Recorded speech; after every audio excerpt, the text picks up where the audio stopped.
Good morning, Laura. Have you been following the news about the new hydroelectric dam project in Africa? Yes, I have. It's a very interesting development. It seems like a huge infrastructure project with both economic and political impact. Exactly. The project is designed to improve electricity supply and support economic growth. Reliable electricity is extremely important for developing countries. Without reliable power, businesses cannot grow properly. That's true. In many countries, electricity is still in short supply, especially in rural areas. When something is in short supply, it means there is not enough available to meet demand. Yes, and improving power supply can attract foreign investors and support manufacturing industries. Investors usually prefer countries where infrastructure is stable and reliable. This project also carries strong national importance. It represents independence and economic development.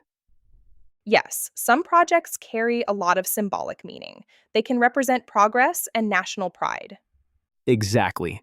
Projects like this often carry weight in political and economic discussions. When something carries weight, it means it has influence or importance. However, neighboring countries are worried about water supply and environmental impact. That is understandable. Water resources are critical for agriculture and daily life. Some countries believe decisions are being made unilaterally. When actions are taken unilaterally, it means decisions are made without consulting others. Yes, and that can increase tension between countries. I heard some governments strongly denounce the project. Yes, they publicly criticized how the project is being managed.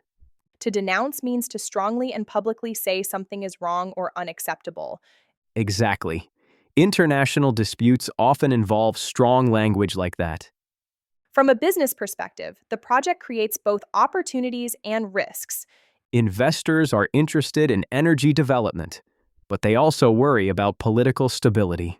Political conflicts can delay business expansion and infrastructure investment. Experts believe countries need to negotiate to settle the disagreements. Yes, to settle a conflict means to find a solution or reach an agreement. Until diplomatic problems are settled, many investors may hesitate to invest. That's true. Businesses usually prefer stable and predictable environments. If the project succeeds, it could improve employment, industry, and trade across the region. Reliable electricity can transform an entire economy. Yes, and it can improve quality of life for millions of people. This project shows how business, politics, and natural resources are closely connected. Exactly. Infrastructure projects are never just technical. They always involve diplomacy and economic planning. It will be interesting to see how negotiations develop in the future. Yes, the success of this project will depend on both engineering and international cooperation. Before we finish today's lesson, let's review the important vocabulary you learned in this conversation. These expressions are very useful when talking about business, international relations, and global development. Let's go through them together. First, we learned the expression in short supply.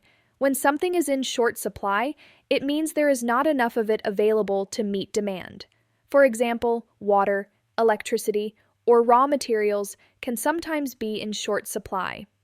In business, companies may delay production if important materials are in short supply. Next, we learned the word reliable. Reliable means something or someone you can depend on. A reliable system works consistently without failure. For example, companies need reliable suppliers who deliver products on time.